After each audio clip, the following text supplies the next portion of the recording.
આમ 3 લાઈન આમ કરી જ મેં અહીંયા, બરાબર. ધ્યાન આપવાનું રાખજો તો વ્યવસ્થિત સમજાશે.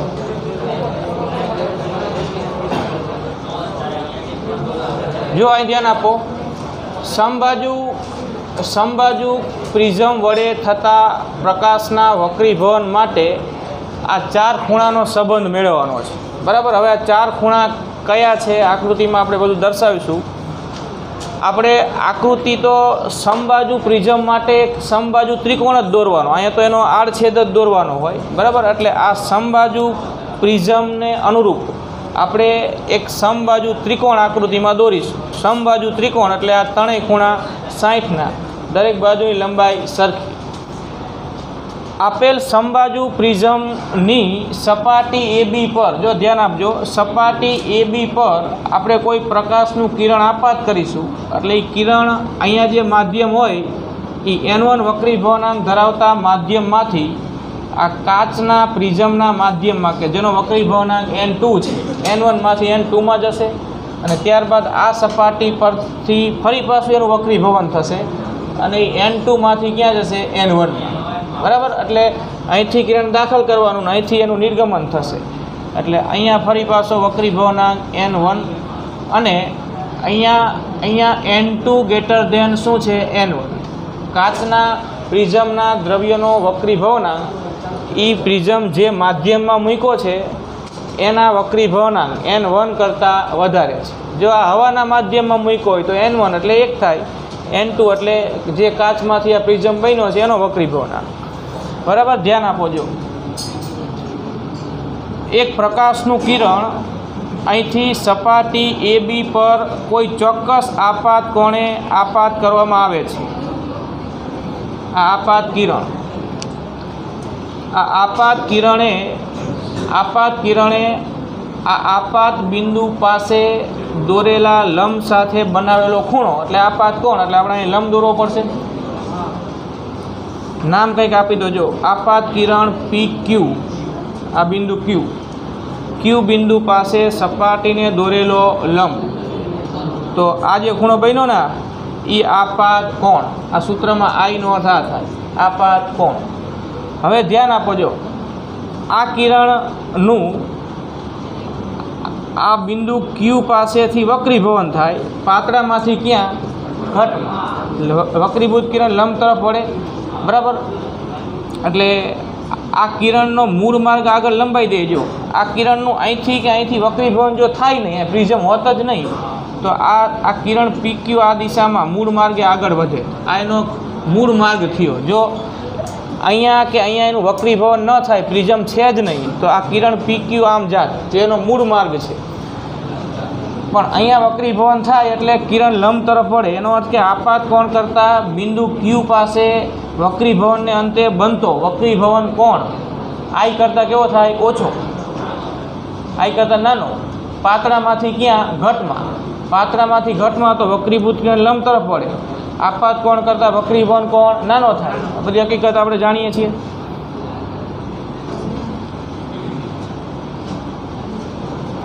તો આ થયું પહેલી સપાટી AB પર વક્રીભવન બાદનું વક્રીભૂત કિરણ. એને આ લંબ સાથે જે ખૂણો બનાવ્યો, આ R1 કહી દો. એને એ ખૂણાને આપણે નામ શું આપ્યું? R1. પહેલી સપાટી માટે R1 વક્રીભવન કોણ. હવે આ જે કિરણ છે, આ કિરણ PQ એ હવે પ્રિઝમના દ્રવ્યમાં આ માર્ગે આગળ વધશે અને આ સપાટી AC પર અહીંયા આપાત થશે. નામ કંઈક એને આપી દો R. આ બિંદુને R કહી દો, R. હવે R બિંદુ પાસે આપાત થયું કિરણ, અહીંયાથી એનું વક્રીભવન થાય ઘટમાંથી પાતળામાં. અને આપાત કોણ અને વક્રીભવન કોણ નક્કી કરવો હોય તો આપણે બિંદુ R પાસે સપાટીને લંબ દોરીશું.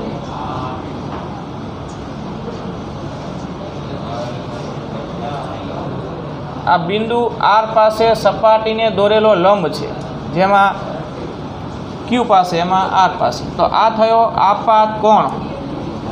આ થયો આપાત કોણ ઘટમાંથી પાતળામાં જતા કિરણ માટે. એ આપાત કોણને આપણે નામ આપીશું R2, બરાબર. R1 ની પહેલી સપાટી માટેનો વક્રીભવન કોણ, R2 એ સપાટી AC બીજી સપાટી માટેનો આપાત કોણ. કિરણ ઘટમાંથી પાતળામાં જાય એટલે આપાત કોણ કરતાં વક્રીભવન કોણ મોટો થાય. કિરણ લંબથી દૂર જાય તો અહીંયા કિરણ છે હવે આ રીતે વક્રીભૂત થશે. બરાબર. જો R1 કરતાં આ જે ખૂણો બને, આ ખૂણો જેને આપણે બીજી સપાટી માટેનો વક્રીભૂત કોણ કહીશું, એ R2 કરતાં કેવો બને? મોટો. કેમ કે કિરણ ઘટમાંથી પાતળામાં ગયું. બીજી સપાટી માટેનો આ વક્રીભવન કોણ એને આપણે અહીંયા નામ આપીશું નિર્ગમન કોણ. સંજ્ઞા શું આપીશું? ઈ. આ ઈ છે એ આર્યો આ ખૂણો. બરાબર. આ એટલે પહેલી સપાટી માટેનો આપાત કોણ અને ઈ એટલે બીજી સપાટી માટેનો વક્રીભૂત કોણ, જેને આપણે અહીંયા નામ આપીશું નિર્ગમન કોણ. આ ઈ અને એ છે ને પ્રિઝમ કોણ. પ્રિઝમ કોણ એટલે આ ખૂણો. સમબાજુ પ્રિઝમ છે તો આ પ્રિઝમ કોણ એ બરાબર તો 60 અંશ જ થયા. અહીંયા સમબાજુ પ્રિઝમ લીધો હોય તો એ બરાબર કેટલા? 60 અંશ. એટલે આ આપાત કોણ આઈ એ નિર્ગમન કોણ જે બીજી સપાટી માટેનો વક્રીભવન કોણ પણ છે અને એ એટલે પ્રિઝમ કોણ. અને હવે કયો ખૂણો આ છે? ડેલ્ટા. એ ડેલ્ટા એટલે વિચલન કોણ. એ વિચલન કોણ એટલે શું? તો કે વિચલન કોણ એટલે આજે આ કિરણ આપાત કર્યું ને PQ, એ PQ કિરણનું અહીંથી વક્રીભવન ન થયું હોત તો એ આ માર્ગે આગળ વધ્યું હોત, પણ એનું અહીંથી વક્રીભવન થયું અને અહીંથી વક્રીભવન થયું એટલે હવે એ આ માર્ગે આગળ વધે છે. તો આ એનો મૂળ માર્ગ થયો અને આ બંને વક્રીભવનને અંતે એનો માર્ગ થયો. આ નિર્ગમન કિરણ એવું કહેવાય. એ નિર્ગમન કિરણની દિશા અને કિરણના મૂળ માર્ગની જે દિશા છે એમની વચ્ચે બનતો ખૂણો જેને કહેવાય વિચલન કોણ. તો વિચલન કોણ આપણે અહીંયા દર્શાવવો હોય તો આ રીતે દર્શાવાય. જો આ મૂળ માર્ગ તો આપણે દર્શાવ્યો. આ મૂળ માર્ગ આ PQ આ બિંદુને R અને અહીંયા S નામ આપી દો. તો RS છે ને એ નિર્ગમન કિરણ થયું. RS નિર્ગમન કિરણ થયું અને RSને આમ પાછળ લંબાવો. જો RSને સમાવતી રેખા વિચારવાની. આમ આ આપાત કિરણ PQને સમાવતી રેખા એની મૂળ દિશા અને આ નિર્ગમન કિરણ RSને સમાવતી રેખા બે વચ્ચેનો ખૂણો. એટલે આને આપણે આમ પાછળ લંબાવીએ તો અહીંયા આવે. જો અહીંયા સુધી લંબાવો તો આ થઈ મૂળ દિશા. એકે વખત વક્રીભવન ન થયું હોત તો કિરણ PQ આ માર્ગે જાત, પણ બે વખત અહીંથી અને અહીંથી વક્રીભવન થયું એટલે કિરણ આમ જાય છે. તો આ નિર્ગમન કિરણ અને આ આપાત કિરણ PQ વચ્ચે જે આ ખૂણો બન્યો એને ડેલ્ટા કહેવાય, જેને આ પ્રિઝમ માટેનું શું કહેશું? વિચલન કોણ. I, E, A અને ડેલ્ટા વચ્ચેનો આ સંબંધ મેળવવો છે. આવો સંબંધ હોય ડેલ્ટા બરાબર I + E - A. બરાબર. બસ પછી હવે આમ ભૂમિતિ વાપરવાની હોય, બીજું કંઈ લાંબી વાત હોતી નથી. આકૃતિ વ્યવસ્થિત દોરો એટલે એના પરથી પછી બીજું કંઈ ન હોય. જો હવે આટલી વાત, 2-3 સ્ટેપ ભૂમિતિના યાદ રાખવાના એટલે આ સૂત્ર મળી જાય. એના માટે ભૂમિતિના જે બેઝિક સિદ્ધાંતો છે, બરાબર, ત્રિકોણના કે પાયથાગોરસનો પ્રમેય છે કે ચતુષ્કોણનો, એ બધું આપણને વર્ષોથી આપણે ભણતા આવ્યા છીએ, આપણને ખબર જ હોય.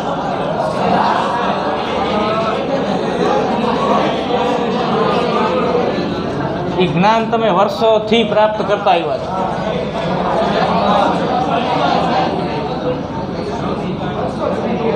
જો જ્ઞાનમાં બીજું કંઈ નહીં, આટલું જ. જો ચતુષ્કોણ ગમે એવો હોય, લંબચોરસ, ચોરસ કે આવો કોઈ અનિયમિત, બરાબર, ગમે એવો ચતુષ્કોણ હોય, એના ચારેય ખૂણાનો સરવાળો કેટલો થાય? 360 થાય ને. ચતુષ્કોણના ચારેય ખૂણાનો સરવાળો 360 અંશ થાય. ત્રિકોણના ત્રણેય ખૂણાનો સરવાળો ગમે એવો ત્રિકોણ હોય 180 થાય. બસ આટલી જ વાત આપણને અહીંયા ખબર હોય તો આમ વિચારાઈ. જો હવે ધ્યાન આપો, આ મૂલ્ય અત્યારે 60 છે એવું આપણે લેવાનું નથી. અહીંયા તો સંજ્ઞા જ આપવાની છે. આ પ્રિઝમ કોણ માટે આપણે સંજ્ઞા આપીશું ખૂણો A, અથવા તો ખાલી A લખો તોય ચાલે, ખાલી A જ લખજો ને. પ્રિઝમ કોણની સંજ્ઞા શું આપવાની? A. આ ખૂણો A પ્રિઝમ કોણ. જો હવે ધ્યાન આપો, ચતુષ્કોણ AQNR આ બે જે લંબ દોર્યા હતા ને એ એકબીજાને છેદે ત્યાં સુધી આમ લંબાવવાના અને એ બિંદુ જે છેદન બિંદુ મળે બે લંબનું એને આપણે નામ શું આપ્યું n. એટલે આ ચતુષ્કોણ હવે ધ્યાનમાં લોજો AQNR આ ચતુષ્કોણ થયો ને જો એટલે આ ખૂણો A ખૂણો AQN એટલે આ ખૂણો અને ખૂણો ARN એટલે આ આખો ખૂણો અને ખૂણો RNQ એટલે આ ખૂણો એ ચારેયનો સરવાળો 360 થાય એ આપણને ખબર છે. હવે તમે એમાંથી આ બે ખૂણા ચેક કરો છો આ 90 થાય આ લંબ દોર્યો છે આ લંબ છે એનો અર્થ આ ખૂણો 90 થાય આ કેટલો થાય 90 થાય. હવે આ બે 90 થઈ ગયા તો એનો અર્થ આ બેનો સરવાળો તો 180 થઈ ગયો તો પછી આ સામેના બેનો સરવાળો કેટલો થાય 180 કુલ 360 આ 90 આ બે સામે 90 ના એટલે એ 90 ને 90 180 થઈ ગયું કુલ 360 થાય. હજી બીજા બે કયા વધ્યા તો કે આ ખૂણો A અને આ ખૂણો RNQ તો આ ખૂણો RNQ અને આ ખૂણા A નો સરવાળો કેટલો થાય 180 આ બેનો 180 તો સામેનો 180 કુલ 360 તો જ થાય ને. તો હવે આ રીતે આપણે લખીએ જો કે આકૃતિમાં ચતુષ્કોણ AQNR માટે ચતુષ્કોણ AQNR માટે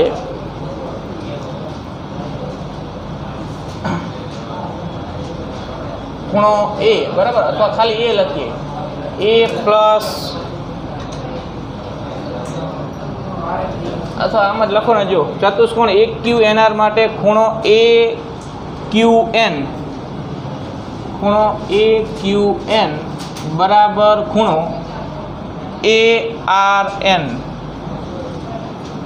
બરાબર કેટલા અંશ 90 અંશ બે 90 ના થયા ને આ 90 નો આ 90 બેનો સરવાળો 180 માટે આપણે લખી શકીએ માટે ખૂણો A પ્લસ ખૂણો QNR જ્યાં ખૂણો બનતો એ સંજ્ઞા વચ્ચે રાખવાની હોય ને ખૂણો QNR આ ખૂણો બરાબર કેટલા 180 બરાબર. આ સમીકરણ 1 કહી દો. હવે ધ્યાન આપો હવે ત્રિકોણ એક ધ્યાનમાં લઈએ કે ત્રિકોણ જો ત્રિકોણ QNR આ ત્રિકોણ એમાં R1 ને R2 અને આ ખૂણો QNR તો આ ત્રિકોણ QNR માટે આ ત્રણેય ખૂણાનો સરવાળો 180 થાય.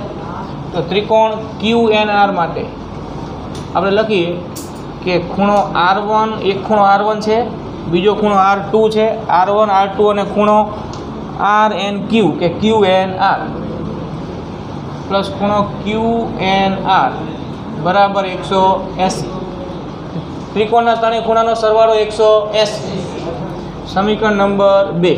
તો સમીકરણ 1 અને 2 સરખાઈ શકાય જો આ સરવાળો 180 ને આ સરવાળો 180 તો સમીકરણ 1 અને 2 સરખાવો 1 અને 2 સરખાવતા તો સરખાવો એટલે આવું થાય આ A લખું છું ને એ પ્રિઝમ કોણ છે એ અહીંયા કોની સંજ્ઞા છે પ્રિઝમ કોણની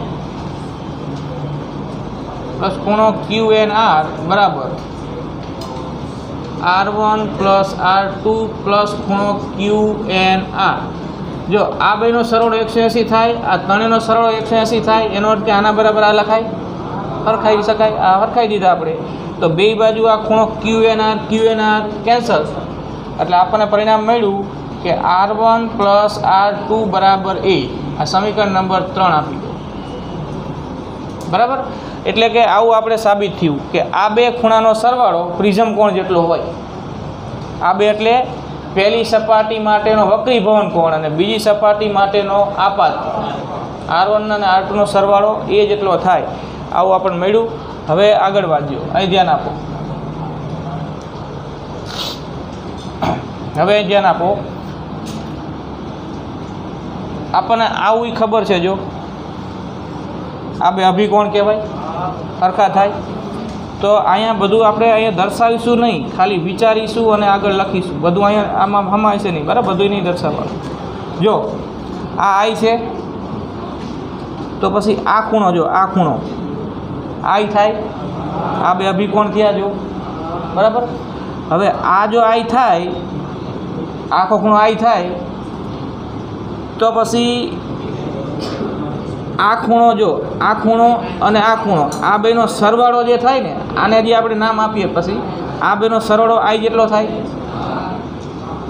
ખૂણો, આ ખૂણો હજી આપણે એ કયો છે એ હજી જોઈએ આપણે, પણ ટૂંકમાં આ બેનો સરવાળો આઈ જેટલો થાય.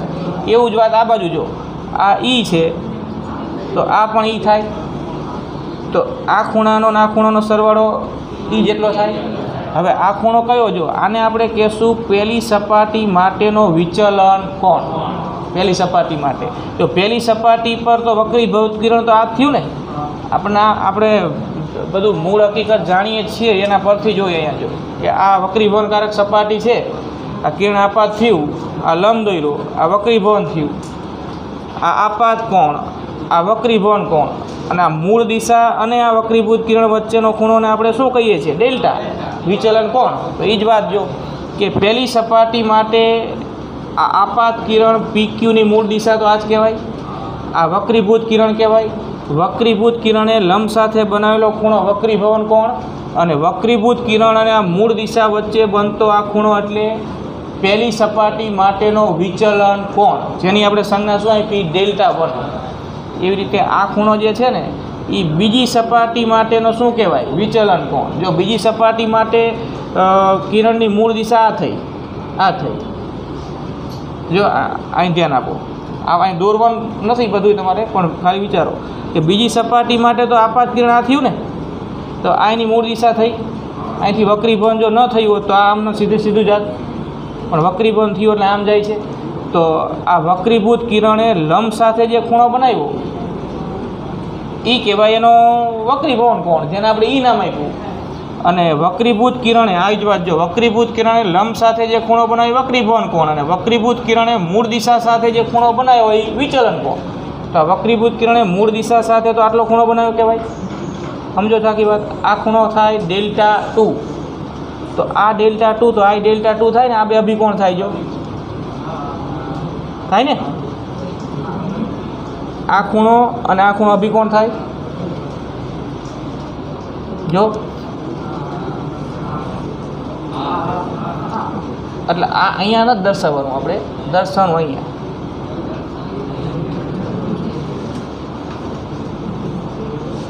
બરાબર. હવે જો અહીં ધ્યાન આપો, હવે આકૃતિ પરથી આપણે આવું લખશું, જો Δ1 + R1 બરાબર I, Δ2 + R2 બરાબર E.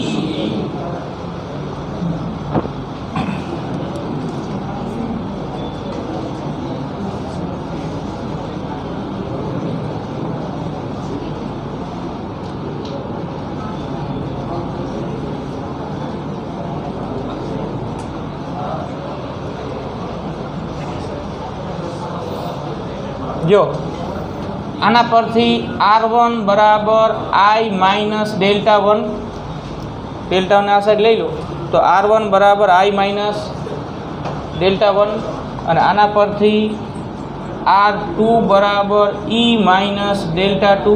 હવે આ બે પરિણામ જે મળ્યા ને, આ બે એને સમીકરણ 3માં મૂકી દો. R1ના સ્થાને લખીશું I માઇનસ Δ1, R2ના સ્થાને લખીશું E માઇનસ Δ2. સમીકરણ 3માં મૂકો. સમીકરણ 3માં મૂકતા તો I માઇનસ Δ1 આ R1ના સ્થાને પ્લસ R2ના સ્થાને E માઇનસ Δ2 બરાબર એ કાઉન્સ કાઢો તો આમ લખાય I minus Δ1 plus E minus Δ2 બરાબર એ. ગોઠવો તો I પ્લસ E, આ માઇનસ Δ1 ને માઇનસ Δ2માંથી માઇનસ આમ કોમન કાઢીને લખો તો કાઉન્સમાં લખાય Δ1 પ્લસ Δ2 બરાબર એ. હવે Δ1 પ્લસ Δ2 એટલે શું? તો કે ડેલ્ટા. જો આ ડેલ્ટા આ બેનો આ ત્રિકોણનો બહિષ્કોણ થયો, આવું થયું. જો આ ડેલ્ટા 1, આ ડેલ્ટા 2 અને આ ડેલ્ટા, આટલો ભાગ ધ્યાનમાં લો, આટલો ડેલ્ટા 1 અને આ ખૂણો ડેલ્ટા. તો આ ત્રિકોણ જે છે આ ત્રિકોણ ઉપરનો આ ડેલ્ટા એ ત્રિકોણનો બહિષ્કોણ થયો. તો ડેલ્ટા બરાબર ડેલ્ટા 1 પ્લસ ડેલ્ટા 2. અને આમ બોલો તો બે સપાટી વડે જેટલું વિચલન થયું ને એ બેનો સરવાળો એટલે જ કુલ વિચલન થાય ને. ડેલ્ટા એટલે કુલ વિચલન, બે સપાટીના વિચલન કોણનો સરવાળો, બરાબર. એટલે આપણે લખીશું જ્યાં ડેલ્ટા બરાબર ડેલ્ટા 1 પ્લસ ડેલ્ટા 2, તો સૂત્ર થશે I પ્લસ E માઇનસ આ સરવાળાની જગ્યાએ ડેલ્ટા બરાબર A. તો મળી ગયું આપણું સૂત્ર. ડેલ્ટાને કરતા બનાવી લખો તો આમ લખાય કે ડેલ્ટા બરાબર I plus E minus A, બરાબર. ખૂણાના નામ આપણે અહીંયા આપીએ. I આપાત કોણ કહેવાય, E નિર્ગમન કોણ કહેવાય, એ પ્રિઝમ કોણ, અને ડેલ્ટા વિચલન કોણ. આ ચારેય કોણનો આ સંબંધ આપેલ પ્રિઝમ માટે. હવે પછીનો પ્રશ્ન આ સૂત્રો પરથી જ છે, બરાબર. હવે પછીનો આગળનો પ્રશ્ન એટલે આટલું પૂછે ને આ સૂત્ર મેળવો તો અહીંયા સુધીની વાત કરવાની. વક્રીભવન માટે આ જ ઘટના છે, બરાબર. આના પરથી જ છે આ પ્રશ્ન, એટલે અત્યારે આપણે એ લઈએ. જો અહીં ધ્યાન આપો. હવે પ્રકાશના વક્રીભવન માટે વિચલન કોણ ડેલ્ટા, આ વિચલન કોણ ડેલ્ટા વિરુદ્ધ આપાત કોણ I, આ આપાત કોણ I નો આલેખ દોરો. એ આલેખ એ પ્રેક્ટિકલી, બરાબર, આનો કર્યો હોય ને જે મૂલ્યો મળ્યા હોય એ મુજબ આલેખ આપણે દોરવાનો છે જે મળે છે. અને આલેખનું થોડું અર્થઘટન કરી અને લઘુત્તમ વિચલન કોણ જેની સંજ્ઞા આપણે આપશું DM, કે ઘણી વખત ડેલ્ટા એમ એવું અપાય છે, બરાબર. DM આપો કે ડેલ્ટા એમ આપો, સંજ્ઞામાં કંઈ ભેદ નહીં પડે. સમજાવો કોને કહેવાય. અને પ્રિઝમના દ્રવ્યના વક્રીભવનાંકનું સૂત્ર મેળવું. પ્રિઝમના દ્રવ્યના વક્રીભવનાંક નું સૂત્ર મેળવું. અને આ સૂત્ર મેળવવા માટે આપણે આ જ હકીકત બધી વાપરવાની છે. આજે અહીંયા પરિણામ મળ્યા ને એનું, બરાબર. એટલે અત્યારે આપણે એ લઈશું તો ઝડપથી સમજી શકશું. જો હવે આલેખ દોરું છું. પહેલાં આલેખ છે એ તો તમારે પ્રેક્ટિકલી એના જે કર્યો હોય ને જે રીતે મૂલ્યો મળ્યા હોય એ પ્રમાણે આલેખ અહીંયા આપી દીધો હોય. આપણે ખાલી એનું અર્થઘટન કરવાનું. જો અહીંયા ડેલ્ટા લીધું છે. આપેલ સમબાજુ પ્રિઝમ વડે થતા વક્રીભવન માટેનો વિચલન કોણ ડેલ્ટા. તમારે કોઈ મૂલ્યો યાદ નથી રાખવાના, ખાલી એની લાક્ષણિકતા આલેખ કેવો મળે છે એનું અર્થઘટન કરવાનું છે. આ આપાત કોણ I, ડેલ્ટા વિરુદ્ધ I નો આલેખ છે, બરાબર. આપાત કોણ I અને આ ડેલ્ટાનો.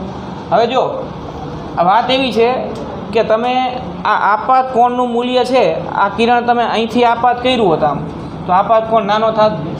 હવે આ કિરણ આમ દૂર કરતા જાવ આમ, તો આપાત કોણ વધતો જાય. એમ કરતાં કરતાં છેક સપાટીની નજીક સુધી તમે આપાત કિરણ લઈ જઈ શકો. એટલે આપાત કોણનું મૂલ્ય 90 સુધી વધારી શકાય, 0 થી 90 સુધી. તો આપાત કોણનું મૂલ્ય તમે જેમ બદલશો એમાં વિચલન કોણનું મૂલ્ય બદલાશે. આપાત કોણના ફેરફાર સાથે આ વિચલન કોણનું મૂલ્ય કેવી રીતે બદલાય છે એ દર્શાવતો આલેખ છે. આલેખની લાક્ષણિકતા કંઈક આવી મળે છે, બરાબર. આ રીતે આલેખ મળે છે. હવે જો અહીં ધ્યાન આપો. તમે આ કોઈ એક આલેખ પરનું બિંદુ ધ્યાનમાં લઈ લો. આલેખ પહેલાં તો શું સૂચવે છે આપણે જરાક એની વાત કરો. પહેલાં તમારે બહુ ડિટેલમાં આલેખની સમજૂતી નથી આપવાની, પણ ખાલી આલેખ જે આ મળ્યો એ સૂચવે છે શું, ફેરફાર કઈ રીતનો થાય છે. જો તો કે તમે અહીંથી આમ નીચે આવો, આમ નીચે, એટલે આપાત કોણ વધે છે. જો આપાત કોણનું મૂલ્ય વધે છે અને શરૂઆતમાં વિચલન કોણનું મૂલ્ય ઘટે છે. એટલે આટલા એવા આપાત કોણે વિચલન કોણ વધારે હતો, આપાત કોણ વધારતા જ આવે વિચલન કોણ ઘટે છે.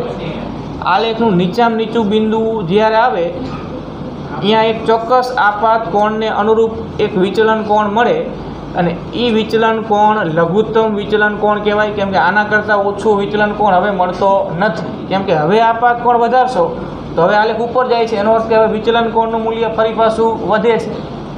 પહેલાં આપાત કોણના વધારા સાથે જો સમજો, પહેલાં આપાત કોણ ઓછો રાખ્યો હતો અને આપાત કોણ ઓછો હતો ને એમાંથી તમે વધાર્યો આપાત કોણ વધાર્યો તો વિચલન કોણ ઘટ્યો.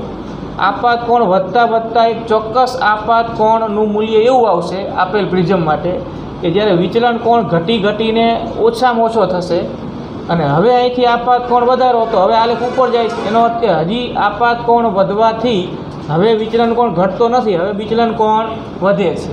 તો એનો અર્થ કે આપેલ પ્રિઝમ માટે એક ચોક્કસ એક આપાત કોણ એવો હોય કે જ્યારે વિચલન કોણનું મૂલ્ય કેવું થાય, ઓછામાં ઓછું, એને કહેવાય લઘુત્તમ વિચલન કોણ. અને જે આપાત કોણના મૂલ્ય માટે વિચલન કોણ લઘુત્તમ થાય છે, પ્રયોગ પરથી એવું મળે છે કે ત્યારે આઈ અને ઈ બે કેવા થાય છે, સરખા. આઈ બરાબર ઈ થાય, આપાત કોણ અને નિર્ગમન કોણ સરખા થાય ત્યારે વિચલન કોણ લઘુત્તમ થાય છે.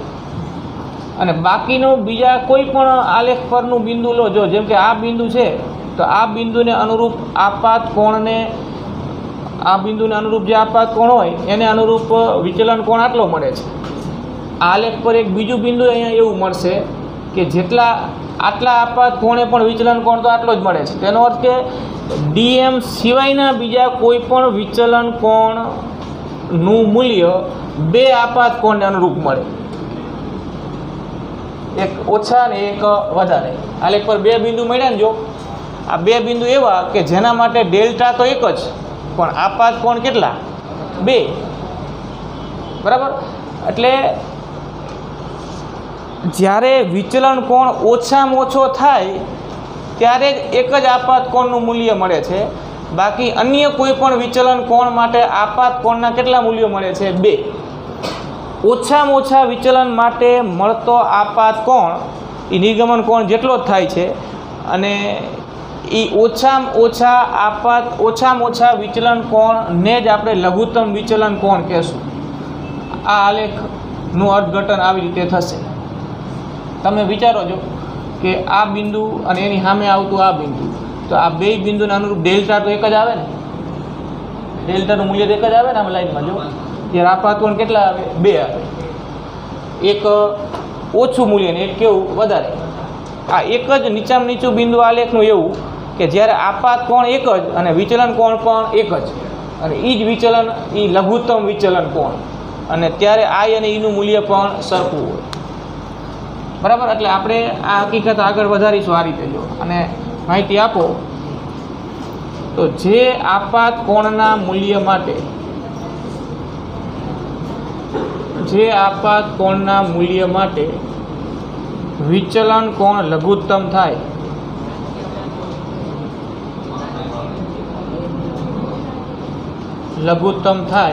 તેને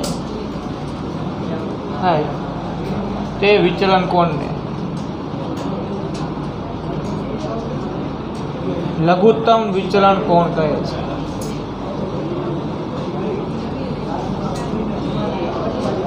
લઘુત્તમ વિચલન કોણ ડીએમ કહે છે. અને વાત આવી છે જો કે જ્યારે વિચલન કોણ ડેલ્ટાનું મૂલ્ય લઘુત્તમ થાય એટલે કે ડેલ્ટા બરાબર ડીએમ થાય ત્યારે આઈ બરાબર ઈ અને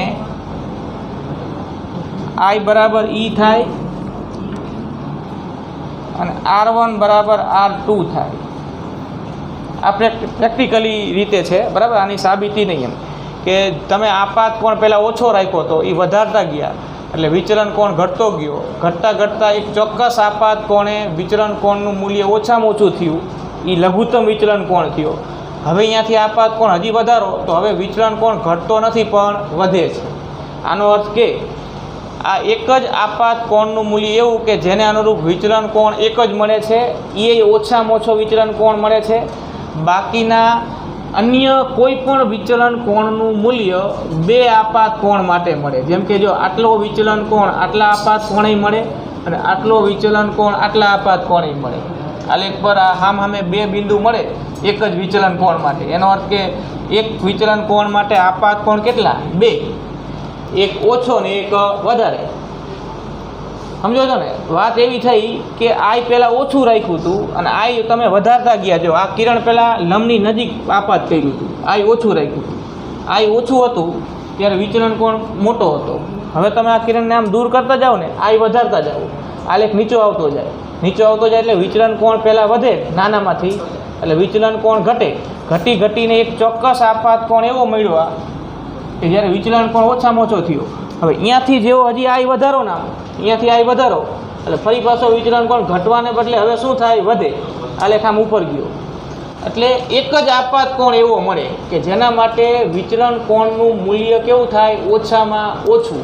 અને એ જે આપાત કોણ હોય ને ત્યારે જ્યારે ડેલ્ટા મિનિમમ હોય ત્યારે આઈ અને ઈ બે કેવા થયા હોય? સરખા. અને R1 અને R2 પણ સરખા થયા હોય. આવું પ્રેક્ટિકલી મેળવવામાં આવ્યું છે. બાકી આ સિવાયના અન્ય કોઈ પણ વિચલન કોણ માટે, જો ધ્યાન આપો, આ સિવાયના અન્ય કોઈ પણ વિચલન કોણ માટે આપાત કોણના કેટલા મૂલ્યો મળે? બે. એક ઓછું ને એક વધારે. બાકી આ એક જ આપાત કોણ એવો કે જેના માટે વિચલન કોણ એક જ. આ DM માટે આપાત કોણ એક જ મળે. બાકી ડેલ્ટા માટે આપાત કોણ બે મળે. અહીંના કોઈ પણ આ DM કરતાં વધારેના વિચલન કોણ માટે આપાત કોણ બે મળે. પણ ઓછામાં ઓછા વિચલન માટે આપાત કોણ એક જ મળે. ડેલ્ટા બરાબર DM થાય ત્યારે આઈ અને ઈ સરખા થાય છે અને R1 અને R2 કેવા થાય છે? સરખા. આવું પ્રેક્ટિકલી મેળવવામાં આવ્યું છે. તો આપણે આ હકીકત હવે આ જે સૂત્રો હમણાં બનાવ્યા ને એમાં આગળ વધારીએ. જો R1 બરાબર R2 થાય એને આપણે R કહી દઈએ અને આપણી પાસે આ સૂત્ર છે જો કે R1 પ્લસ R2 બરાબર A. તો અહીંયા R1ની જગ્યાએ R મૂકો અને R2ની જગ્યાએ R મૂકો એટલે શું થાય? 2R બરાબર A. 2R બરાબર A એનો અર્થ કે R બરાબર A/2. R બરાબર A/2.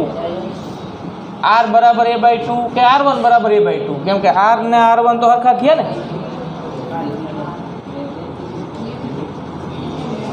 એક આ મેળવી લો. હવે જો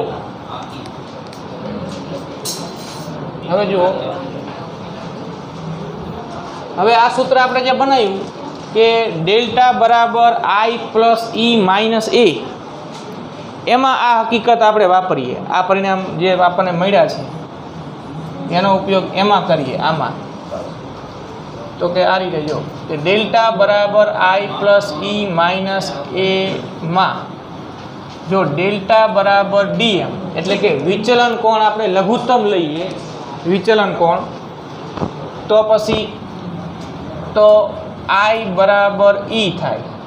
તો જો ડેલ્ટાની જગ્યાએ હું DM મૂકું તો ઈની જગ્યાએ I લખી શકાય. ઈની જગ્યાએ I બરાબર E એટલે તો ઈની જગ્યાએ I મૂકી તો આવું થાય જો કે DM બરાબર 2I માઇનસ A. તો આનો અર્થ થાય કે 2I બરાબર DM પ્લસ A. તો આનો અર્થ થાય કે I બરાબર DM પ્લસ A/2. એટલે આપણે આ શરતમાં લઘુત્તમ વિચલન કોણ હોય ત્યારે આ R1 કે R2 બેયના મૂલ્યો એના સ્વરૂપમાં મેળવો તો A/2 આવે અને આઈનું સૂત્ર આવું આવે. બરાબર? હવે જુઓ અહીં ધ્યાન આપો. આકૃતિ તમારે આ જે છે એ તો દોરી જ ને, આ જ દોરવાનું થશે. હવે ખાલી બે સ્ટેપ છે. જો આપણે શું મેળવવું છે? પ્રિઝમના દ્રવ્યનો વક્રીભવનાંક. તો પ્રિઝમના દ્રવ્યના વક્રીભવનાંકનું સૂત્ર આપણે લખવું છે N21. શું લખાય? સ્નેલનો નિયમ. સ્નેલનો નિયમ સાદું સ્વરૂપ જ મૂકીએ. જો આપણે એનો આપણને વક્રીભવનના નિયમમાં જ આપણે સૂત્ર લખ્યું હતું સ્નેલના નિયમનું. N21 માધ્યમ 1 ની સાપેક્ષ માધ્યમ 2 નો વક્રી ભવનાંક n21 બરાબર sin i છેદમાં sin r, i ની જગ્યાએ મૂકી દો અને r ની જગ્યાએ આ મૂકી દો, અને n21 બરાબર sin i ની જગ્યાએ dm પ્લસ a/2 બરાબર, અને sin r ની જગ્યાએ a/2 બરાબર. આ n21 અને માધ્યમ 1 ની સાપેક્ષ માધ્યમ 2 નો વક્રી ભવનાંક. જો માધ્યમ 1 તરીકે હવા હોય તો n21 બરાબર n2 છેદમાં n1 આવું લખાય.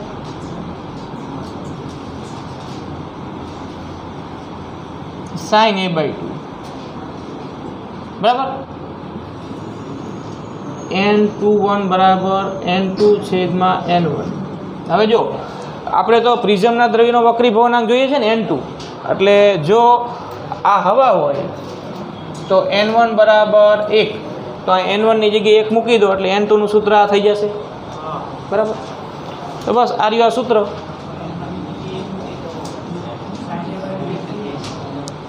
ના ના, sin a/2 1 નહીં, n1 બરાબર 1, હવા માટે વક્રી ભવનાંક n1 બરાબર 1, તો આ 1 મૂકી દો તો n21 એ જ n2 કહેવાય ને. હવાની સાપેક્ષ પ્રિઝમનો વક્રી ભવનાંક, એ પ્રિઝમનો વક્રી ભવનાંક. એ તો ડાયરેક્ટ તમે અહીંયા n લખો તોય ચાલે, પ્રિઝમના દ્રવ્યનો વક્રી ભવનાંક. એ થયું ને વાત તો. એટલે n1 બરાબર 1 માટે